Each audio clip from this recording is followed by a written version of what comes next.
Story 1. During a Boy Scout campout when I was 17, I found myself alone in my tent because my friend, who was supposed to share it with me, bailed on the trip at the last minute. After a long day of hiking, we returned to camp as the sun was setting to set up our tents. It was already dark by the time I was still struggling to pitch my tent alone. Finally, someone came over to help me, and then we all ate dinner. After the usual scary stories around the campfire, we went to sleep. I was a bit glad to have my own tent since it gave me more space. I fell asleep quickly but woke up in the middle of the night to the sound of someone stomping around my tent. Assuming it was another scout needing to relieve themselves, I initially ignored it. Unlike most campouts where tents are pitched close together, our scoutmasters had to set our tents far apart, so I was quite isolated. The stomping continued in circles around my tent, and I was sure someone was trying to mess with me. When I asked who it was, they stomped off into the woods. Despite being tempted to follow, I decided against it and tried to go back to sleep, but it was difficult. Sure enough, the stomping resumed, circling my tent again. Frustrated, I got up and unzipped the tent, expecting to see another scout.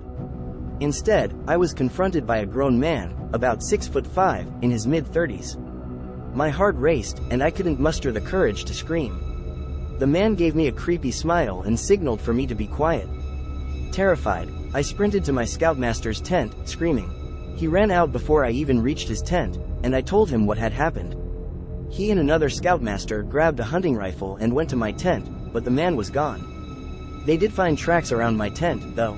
We were told to move our tents closer together, almost on top of each other, and the trip was cut short the next day. I've never gone camping since and never will again. Story 2. Last summer, some friends and I went camping by the Willamette River.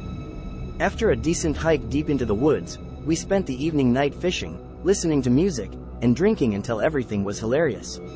We finally called it a night sometime past 2 a.m. I shared a tent with one friend while the other two shared another. We could hear them laughing about something, and initially, we laughed along, but soon it got annoying, so we yelled at them to shut up. One of them responded that it wasn't them. Startled, I realized it was only one person laughing, and it didn't sound like either of my friends. Even in my drunk state, I found it odd for someone to be out there so late. The laughter grew closer and louder, and my friend and I exchanged worried looks. My other friends shouted over that they were freaked out too. The laughter, which sounded like a drunk man in his 30s or 40s, continued, but we never heard any footsteps. Suddenly, the laughter stopped completely. We sat in silence, unsure of where the person was, as he hadn't made a single noise. Then, we heard the sound of something rubbing against the fabric of our tent and saw the outline of a hand. We screamed and bolted from the tent, running through the woods with our friends following. After about 5 minutes, we miraculously found our car. I puked from the exertion before driving us away. Although I don't condone drinking and driving, I still believe we made the right choice. It was the most horrifying experience of my life, and I have no idea who or what that was or what they wanted. Story 3. After college, I went backpacking alone in the Canadian wilderness for a few weeks. I was truly in the middle of nowhere, with the nearest town a 3-hour bus ride away. During the entire 7 days, I only saw one other person from a distance. He was in a canoe. I brought a few disposable cameras with me, as this was before digital cameras were common, and I took many nature shots. When I got home and developed the pictures, they seemed normal at first. Then, about halfway through the first camera, I found 2 pictures of myself asleep in my tent. I was completely freaked out and had a breakdown. To this day, I have no idea how those pictures were taken. I haven't been camping since, and I sleep with my door open and my curtains shut, still paranoid that whoever took those pictures is watching me. Story 4. My boyfriend and I decided to go camping in the gorge for some quality time together. Usually, we camp with a group, but this time it was just us. As we prepped our gear for the mile hike to our camping spot, 2 sketchy-looking guys emerged from the trailhead, eyed us, and returned to their old Volkswagen camper van. I felt uneasy but shrugged it off. Once we reached the camping area, I scouted for the best spot, aware of others camping nearby.